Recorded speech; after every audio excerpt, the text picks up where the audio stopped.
తీసుకొచ్చి కూర్చున్నాము. ఇంతవరకు కూడా రిలీజ్ లేదు. సూపరింటెండెంట్ గారు లేరు. సూపరింటెండెంట్ గారు మచిలీపట్నంలో ఉన్నారు. మచిలీపట్నం నుంచి మేము బస్సులో వస్తున్నామని చెప్పారు.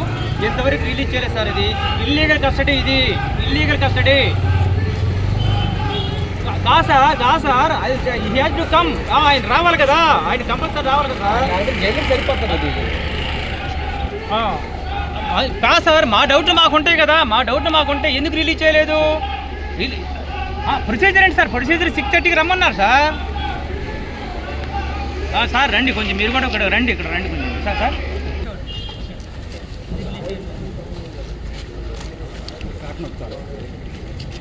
దాదాపు 6 గంటలు ఇల్లీగల్ కస్టడీ. 6 గంటలు సూపరింటెండెంట్ మచిలీపట్నం నుంచి బస్సులో వస్తున్నాడంట. అరగంట అయిందండి బస్ స్టాండ్ దగ్గరికి వచ్చి. ఇప్పుడు దాకా ఇంకా జైలుకి రాలేదు సారు.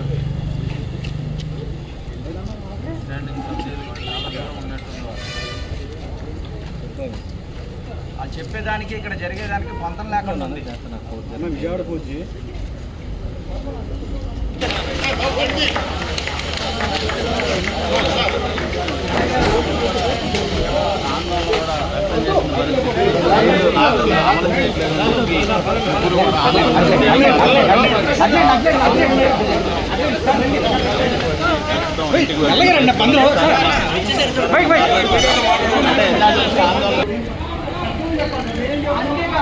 నాకు తెలియదు అంటారు. మేమేమంటున్నాము, మాకు తెలుసు కాబట్టి మాకేం జరుగుతున్నామో తెలుసు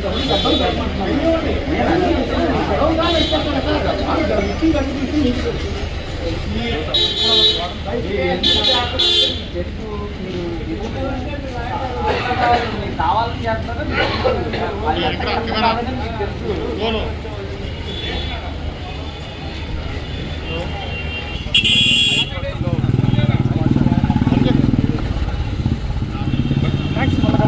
మంగళవారం ఎట్లా వస్తాం కదా.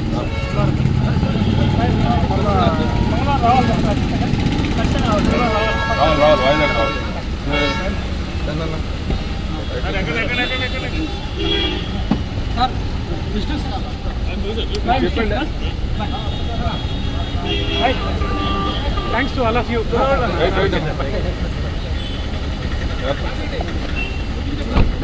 బాయ్ అమ్మా.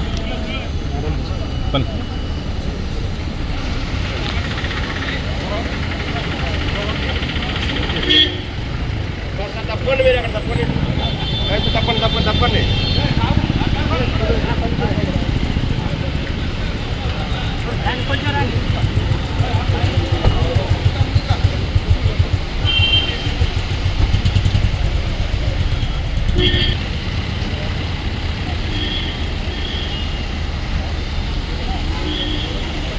గంటల నుంచి వెయిట్ చేస్తా. సూపరింటెండెంట్ వస్తున్నాడు, ఇంకొకరు వస్తున్నాడు, 7:30కి వస్తాడు, 8కి వస్తాడు, 9కి వస్తాడు. లాస్ట్ చివరకు ఇంకో గంట పడుతుంది. అంటే న్యాయం అంటే గౌరవం లేదు, చట్టం అంటే గౌరవం లేదు, కోర్టు ఆదేశాలంటే కూడా గౌరవం లేకుండా కావాల్సిందే డిలే చేసి ఇప్పుడు మళ్ళీ ఇంకొక గంట పడుతుంది. కారణం ఏమంటే హౌస్ మోషన్ మూవ్ చేశారు హైకోర్టులో. హౌస్ మోషన్లో స్టే వస్తుందేమో, స్టే వస్తే మమ్మల్ని మళ్ళీ అక్కడే లోపల బంధించాలని. అంటే ఒక కోర్టు ఇచ్చిన ఆదేశాలు కూడా లెక్కపత్రం లేదు ఈ ప్రభుత్వానికి.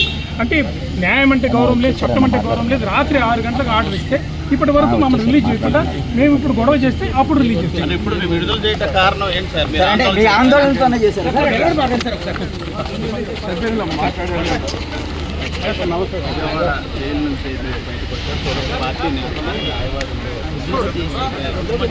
డ్రామా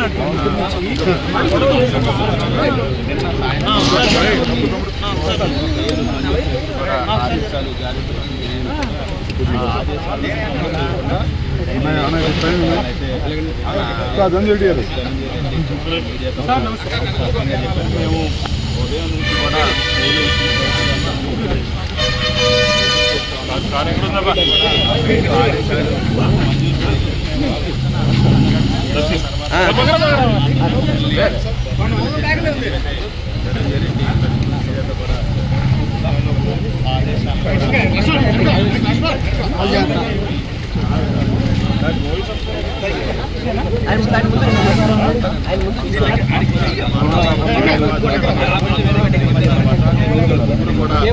జైలు లోపల ఆందోళన వస్తాం